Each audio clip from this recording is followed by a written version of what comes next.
Hello and welcome to North Star Stamper. I'm Susan Kramer. I'm an independent Stampin' Up! Demonstrator in the state of Minnesota in the U.S. Let me find myself on my computer so I can make sure my video is good. There we are. Oh, I forgot to mute there we go. I had to mute my computer. Welcome. Thank you for joining me today. This is Fast or Frugal Friday, and today, it's mostly frugal. So we are talking about stamps. So as I may have mentioned before, I'm part of a card ministry at a local church, and somebody gave me these stamps, and somebody else said, what are those and how do you use them? I didn't have a block to show her how to put them on a block and, you know, ink and stamp with them.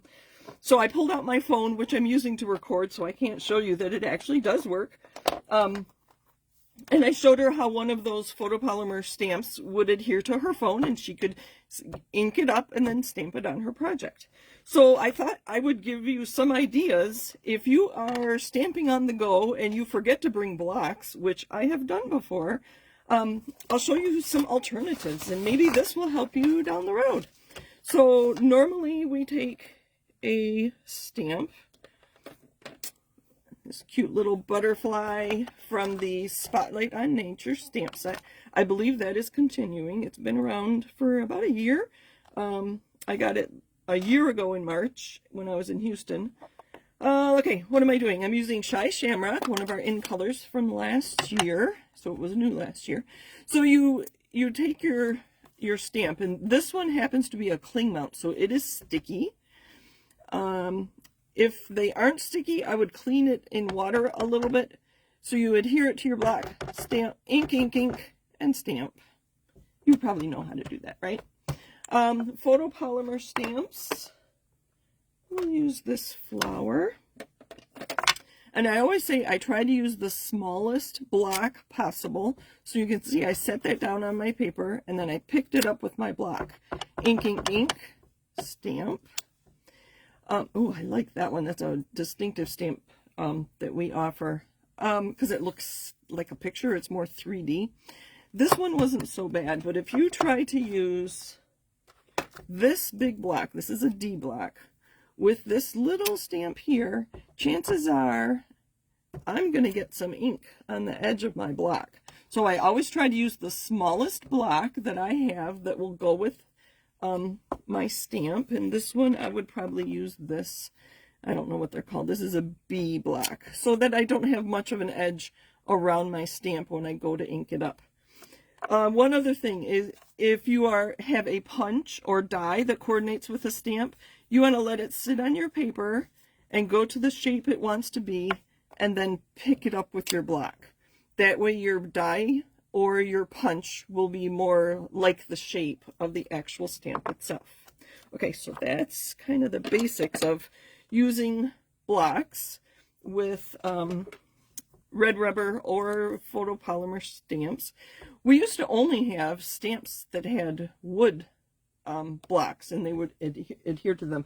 You don't see those too often anymore. I have a lot of them because I love to use them. I like how they stamp. So sometimes, okay, so you may have a large stamp like this. I believe this is now Retired Watercolor World. For this one, you will need a really large block. And off the top of my head, I can't think of an alternative. If you can think of an alternative to this really large block, let me know. Maybe a very sturdy box. I couldn't think of anything. Actually, I wonder if what if you pick it up with the case? Let's try it. I don't know, I'm a little nervous. I haven't tried this. So you can see it's moving around. I'm going to put my hand inside here. And then I'm going to put it down on here, and I'm going to rub it where the stamp is. Because it's not sturdy. I think this is going to work, actually. Well, it did. It's getting a little muddy there, isn't it? But, so that would work. If you don't have the really big, I think it's an F block, that would work for these really large stamps. I have a couple other ideas. Stick with me. I'm almost done, though. Most often, we do, here, I will pull this one out. This is the leaf from the You Are Remarkable. And I'm using, I think I told you I'm using Shy Shamrock here. Need to put things away or I'm going to lose some stamps. I did lose a stamp the other day. So most often you do want to put your stamps on a block like this. And I'll use, I think this is the only. And put your pressure where you don't want to push where the stamp isn't. You want to push right where the stamp is. So there's that. But not always. Sometimes, okay, so here's a card I made with that very same stamp. And I used soft seafoam, garden green, and mossy meadow green inks, and the birch embossing folder. And then I stamped on my layer and on my envelope. So normally we do want the full image, and you want a nice clear, crisp image. You want your ink pad to be well inked and all that, right? But sometimes you're making a card, and I stamped on my envelope, and I stamped on the inside of my card. So in this one, I used the same stamp. Try that off a little, but I didn't use a block. This was kind of fun. Again, these are the same colors as that previous card, and I used just a little bit of fresh freesia on the butterfly just to add a little pop of color.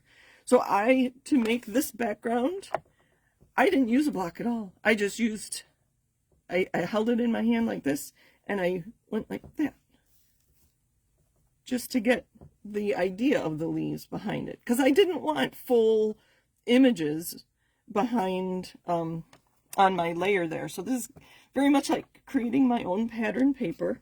So I used the leaf. Let me get that back out. So this was the leaf from the You Are Remarkable. And then I used this leaf from the Spotlight on Nature. I also used this crosshatch with basic beige, which you almost can't see on there.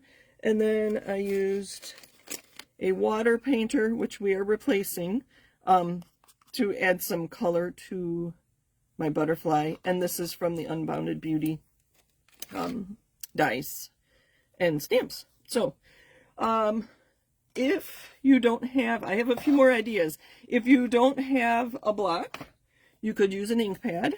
Obviously, you're not going to be able to see where you're stamping. So I'm going to ink it up. Let me put it over here. You can see that that works fine.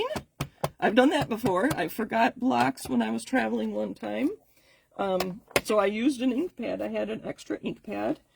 And my last idea, and I ran upstairs, I got a glass. This one's kind of fun because I'm going to set this down. Again, that's a cling mount, so it is actually going to stick to my glass. I can ink it up. And because it's clear, I can see which way I'm stamping. Let me get a photopolymer and show you that you can do that too. And the stamp set here. Sometimes the simplest things mean the most. That's this stamp. So we're going to pick it up with a glass. Ink, ink, ink. Being this is a clear glass, I can actually see very much like... Oh, that didn't stamp very well, did it? So I'm going to go in and put pressure where the stamp is. Much better. I can turn this over. We'll try it one more time. I want you to see a good, and with a good impression. No pun intended. So I'm going to put pressure right where my stamp is. And there we go. So you have lots of ideas. If you forget your blocks when you're stamping on the go, just anything flat and something solid is better. So that's what I do with stamps. My favorite thing. Let me pull my cards back out. Thank you for joining me today. If you have other ideas, let me know what you have used for a block with your stamps. Or if you have other suggestions, leave them in the comments. I'd like to hear your thoughts too. Thanks. Have a great day.